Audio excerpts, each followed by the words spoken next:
Olá pessoal, meu nome é Diandra, sou aluna de doutorado do Programa de Pós-Graduação em Agronomia da Universidade Federal da Grande Dourados e hoje eu vou trazer uma dica rápida para o canal de Agricultura de Precisão e Mecanização sobre como fazer filtragem de dados de produtividade pelo software MapFilter, né, e uma segunda dica de como fazer a elaboração, a crigagem desses dados filtrados pelo complemento Smart Map do QGIS. Então, inicialmente, para a gente poder fazer o download do software MapFilter, a gente precisa abrir o site agriculturadeprecisão.org.br, é o site do grupo de pesquisa do Laboratório de Agricultura de Precisão, da USP, coordenado pelo professor José Paulo Molim, e dentro do site nós vamos em softwares. Aqui tem todos os softwares desenvolvidos pelo LAP, um software de amostragem, o Adulanço, e o que nos interessa para hoje é o MapFilter 2.0. Então nessa nuvenzinha aqui do lado, você clica para fazer o download. Ele vai fazer o download numa pasta, né, zipada. Dentro dessa pasta, finalizando o download, a gente clica em cima dessa pasta ou vai em Downloads. Dentro dessa pasta, MapFilter, nós temos um tutorial em português e um tutorial em inglês. Esse tutorial é importante vocês abrirem e lerem. Então, ele é um tutorial sobre todo o funcionamento do software, explicando, especificando toda a parte de cálculo, né, as equações, definindo todos os parâmetros que a gente vai informar para o software durante a utilização. Então, para executar, esse é o arquivo de execução para instalar. Eu não vou fazer a instalação porque eu já tenho ele instalado no meu computador, mas é só dar 2 cliques nesse MapFilter 2.0 EASY que ele vai fazer a instalação, a execução do software. Após a instalação, então só vir no botão iniciar. Aqui vai abrir a pastinha já do LAP USP. E aqui, então, o MapFilter 2.0. Essa, né, é a conformação, essa é a carinha do software. Ele tem os créditos aqui, então, do Laboratório de Agricultura de Precisão, da USP, né, e dos criadores, né, dessa versão do software. Algumas coisas importantes que a gente precisa saber é que o tipo de arquivo que a gente pode usar para carregar dentro do programa pode ser em formato TXT ou em formato CSV. Então, pode ser um arquivo de texto ou um arquivo do Excel. Outra coisa importante é que o nosso arquivo precisa ter no mínimo 3 colunas: latitude, longitude e a coluna com os dados de produtividade. A latitude e a longitude ela pode estar tanto em grau decimal quanto em UTM, que o software vai reconhecer. Então, a primeira coisa que a gente precisa fazer é carregar o arquivo. Então, a gente vem aqui nessa pastinha, File, e vai achar o nosso arquivo para carregar. Meu arquivo, então, é esse, colheita 18 CSV. Vou pedir para abrir e ele vai pedir para especificar qual dos atributos da minha planilha que eu quero fazer a filtragem. Vou pedir para fazer do rendimento seco e vou dar um OK. Então, ele vai carregar. Esse arquivo, a gente está com um problema com ele, um bug que a gente não conseguiu resolver. O arquivo de vocês, né, provavelmente não vai acontecer isso.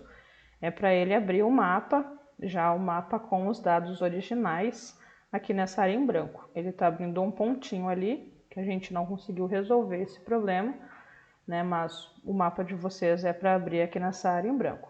Apesar do nosso mapa não estar sendo mostrado aqui, ele traz os dados originais. Ele está dizendo que dentro desse meu arquivo eu tenho 35.097 pontos, que o meu dado de produtividade mínimo é de 0, né, e o máximo é de mais de 46 mil quilos por hectare. A minha média é de 3.181,78, o meu desvio padrão de 1.417 e o meu coeficiente de variação de quase 45%. Então, esses são os meus dados iniciais do meu conjunto de dados que eu carreguei. Então, o que eu preciso fazer dentro do programa? Então, são 2 tipos de filtragem, são 2 filtragens que a gente faz. Uma filtragem global, e uma filtragem local. Então, a gente inicia sempre pela filtragem global.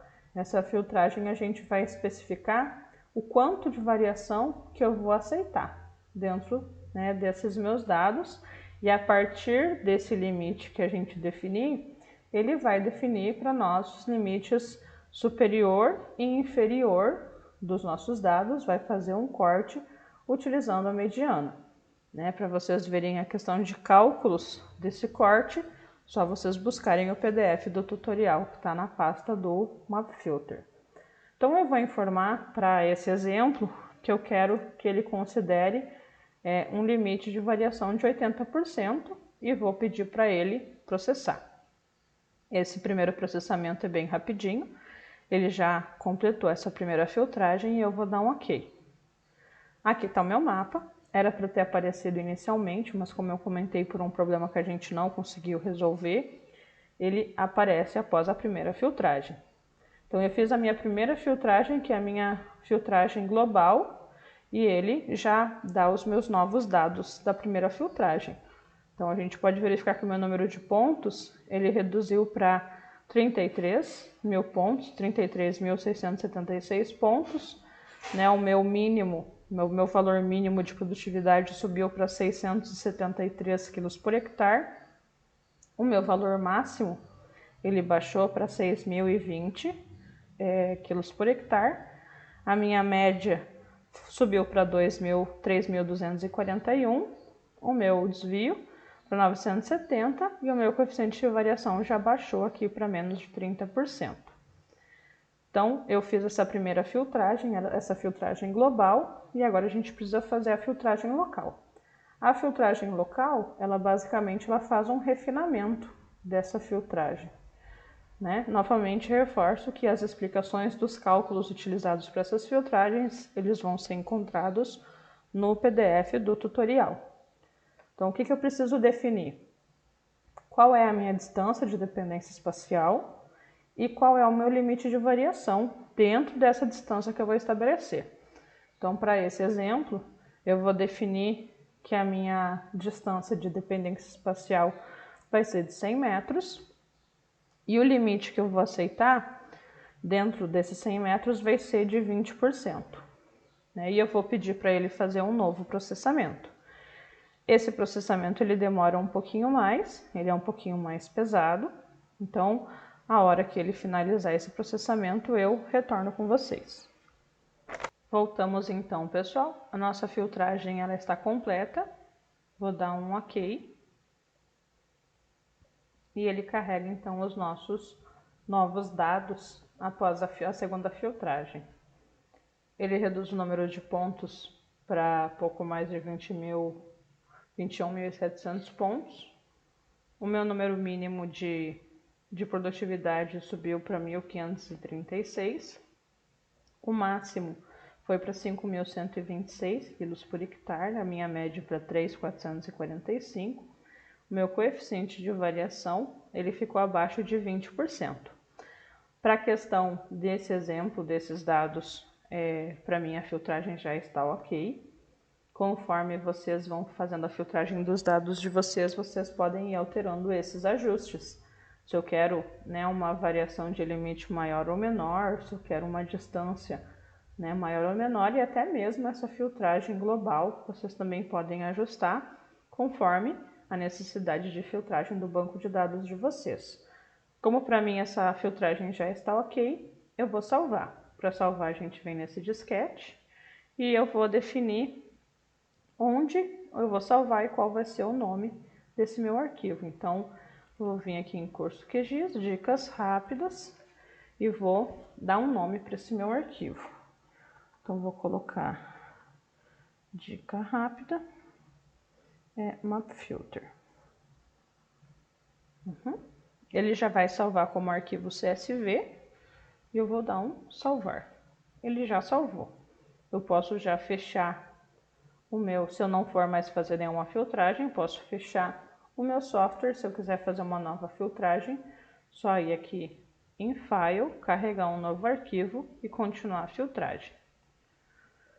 Agora no QGIS, a gente vai trabalhar com esse banco de dados filtrado para poder fazer, então, agora trabalhar com o complemento do Smart Map para poder fazer o nosso mapa com a crigagem, usando o interpolador como crigagem.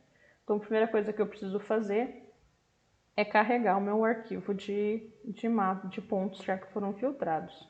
Então, eu vou vir aqui em gerenciador de fontes de dados livres, já vou aqui em texto delimitado e vou localizar o meu arquivo. Então, ele já está lá nas minhas pastas, dica rápida, map filter CSV. Vou pedir para abrir. Ele já está como CSV, já tem latitude e longitude determinadas. A minha latitude e longitude está em WGS 84. Vou aplicar e vou fechar. Tá? Então, aqui ele já abriu os nossos pontos, o nosso arquivo de pontos filtrados. Se a gente for trabalhar direto no Smart Map, a gente vai ver que vai aparecer, quando for carregar, né, o dado de entrada, que seria esse meu arquivo, ele vai solicitar que o sistema de coordenadas geográficas utilizados deve ser o UTM. Então, a gente precisa passar esse arquivo para o UTM antes de trabalhar no nosso complemento. Então, eu vou em exportar, salvar feições como formato shapefile. O meu arquivo em dicas rápidas, eu vou colocar o mesmo nome, mas eu vou colocar aqui que ele está, especificar que ele está em UTM.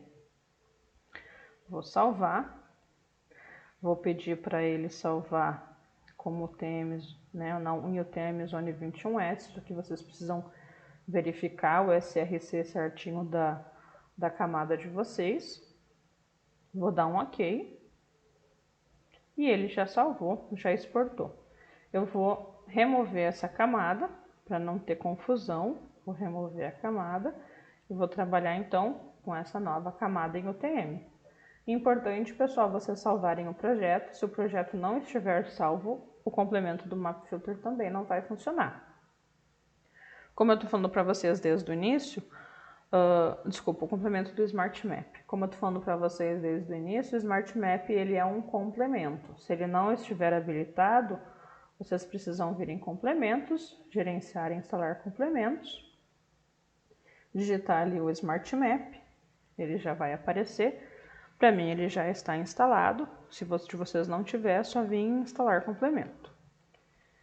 Então, dentro do Smart Map, como que a gente faz agora a parte da elaboração do mapa da crigagem? Primeira coisa que eu vou informar é qual que é a minha entrada de dados, qual é o meu arquivo. Então, ele já puxou o dica rápida Map Filter UTM. E eu vou pedir para ele importar os dados de rendimento, que é rendimento 2. Então, importar. Ele está me dizendo que o meu arquivo de entrada ele possui 21.737 pontos e que o limite máximo suportado pelo complemento do Smart Map é de 1.000 pontos. Ele pede se eu desejo que ele faça uma reamostragem. E eu vou dizer que sim, porque esse é o limite. Se eu disser que não, eu não vou conseguir trabalhar com o Smart Map. Então, eu vou dizer que sim, e ele vai reamostrar, vai importar uma nova tabela dos atributos, fazer uma reamostragem de acordo com a capacidade do complemento do Smart Map. Né? Após fazer essa reamostragem, ele vai perguntar se eu quero salvar aqui. Se ele quer salvar já como uma nova camada do QGIS, eu vou dizer que sim. Vocês podem ver que ele abriu aqui uma nova camada já do QGIS. Eu já vou puxar essa camada aqui para cima. Né? E ele vai aqui, vocês podem ver a diferença, né? A nossa reamostragem e os nossos pontos iniciais. Então, essa é a reamostragem para 1.000 pontos que o Smart Map faz. Então, aqui, o meu arquivo de entrada eu vou trocar para essa minha reamostragem. Vou puxar o meu rendimento 2, novamente o meu atributo, e vou pedir para ele importar novamente. Então, agora ele já importou de acordo com a quantidade de pontos de dados que eu tenho. Segundo passo agora dentro do Smart Map, definição do grid. Então eu preciso informar qual é o meu polígono de contorno. Eu já tenho aqui o meu contorno Map Filter Smart Map. Vou definir, ele vai desenhar aqui o meu contorno. E preciso também determinar o tamanho dos pixels que eu vou trabalhar dentro do meu projeto aqui do Smart Map. Eu vou deixar como 10 metros, tá? Vocês podem definir o tamanho do pixel, como ficar melhor para a execução do trabalho de vocês. Agora eu vou para a parte de interpolação. Aqui em interpolação, eu vou pedir para ele calcular e fazer a interpolação já direta com o ajuste que ele melhor vai indicar. E aqui nesse melhor ajuste do semivarograma que ele indica, ele usa o modelo gaussiano. Então, dentro do modelo gaussiano, um alcance de 198 metros, aqui a gente pode alterar. Se eu quiser ver como é que fica com o modelo esférico, como fica com o modelo exponencial, o que é importante quando a gente vai definir um modelo e o semivariograma? A gente não vai aprofundar muito nessa parte de geoestatística, mas rapidamente, o que eu preciso visualizar dentro desse meu modelo, qual modelo escolher? Alguns pontos são importantes, como o número de pontos de subida o número de pontos na minha rampa de subida. A gente precisa ter de 3 a 5 pontos no mínimo na minha rampa de subida. Aqui nós temos 1, 2, 3, 4, 5, aproximadamente 6 pontos na rampa de subida. Outra coisa é verificar o número mínimo de pares de pontos usados na estimativa. A gente normalmente diz que precisaria ter no mínimo 30 pares de pontos. Aqui a gente tem mais de 1.500. E outra coisa que a gente leva muito em consideração é a validação cruzada. Então a gente vem nessa segunda abinha da validação cruzada e pede para ele executar a validação cruzada com esses dados, com o modelo esférico, por exemplo, que eu pedi para ele utilizar. A validação cruzada também demora uns minutinhos. A hora que ela finalizar, a gente retorna. Retornando então, pessoal, o cálculo da validação cruzada ele já foi finalizado. Então aqui ele dá o meu valor predito e o meu valor observado. E o que é importante a gente verificar? O meu coeficiente angular. Nesse caso, o meu coeficiente angular está acima de 1. A gente já pode considerar que tem um modelo adequado, um modelo forte. Então, os meus parâmetros estão todos ok. Eu tenho um bom coeficiente angular, com o meu modelo esférico. Eu tenho mais de 30 pares de pontos, eu tenho mais de 5 pontos na minha rampa de subida. Vou utilizar esse modelo, mas dentro dos seus dados, você pode continuar testando. Você pode mudar o modelo, fazer uma nova validação cruzada e verificar como esses pontos se comportam. Para esse nosso modelo, isso para a gente já é o suficiente. Então eu vou clicar em alcance e vou pedir para ele fazer a minha crigagem a partir do alcance. Basicamente, o que o alcance é? Ele é a distância mínima entre um ponto e outro para que haja dependência espacial entre os meus dados. Então eu vou fazer a crigagem de acordo com o alcance e vou pedir para ele interpolar então os meus dados e gerar o mapa. Aqui está o meu mapa interpolado por crigagem. Ele já coloca uma nova camada aqui no QGIS. E antes de fechar o complemento, é importante a gente salvar esses parâmetros. Porque depois, se eu quiser utilizar esses dados, por exemplo, para trabalhar com zonas de manejo, eu preciso estar com os parâmetros salvos para não ter que refazer todo esse processo de novo. Então, vou salvar parâmetros, ele salvou lá como rendimento 2, o modelo, a distância, o alcance, todos os dados ele deixa salvo. Dando salvo, eu posso fechar o meu complemento. Deseja sair? Sim. E trabalhar, então, a partir de agora com a minha crigagem, o meu mapa de crigagem elaborado. Vou desmarcar o meu arquivo de pontos e vou trabalhar agora com a parte de simbologia do meu mapa. Então eu dei 2 cliques sobre a camada, vou em simbologia, tipo de renderização, banda simples falsa cor. O gradiente de cor que eu vou utilizar vermelho, amarelo e verde. Vou pedir para colocar um modo intervalo igual com 4 classes. Ele vai fazer diretamente o ajuste e eu vou aplicar essa minha classificação. Então, ele, né, elaborou o mapa com a classificação que eu solicitei. Mas o que a gente ainda precisa fazer com esse mapa? Eu preciso fazer a vetorização. Como que eu faço? Eu vou em processar, caixa de ferramentas. Aqui eu já, né, comecei a escrever anteriormente, então vectorizing grid classes. É isso aqui, esse é o comando que a gente vai utilizar para vetorizar. Então, vou abrir esse comando. Ele pede os parâmetros, qual é o arquivo? É o meu arquivo, né, Krrig rendimento 2.3. Vou pedir para fazer a seleção de todas as classes. Eu vou pedir para ele salvar como arquivo temporário, por enquanto, e vou executar. Ele demora também uns segundinhos para poder fazer toda a vetorização. A gente vai aguardar, porque não demora muito.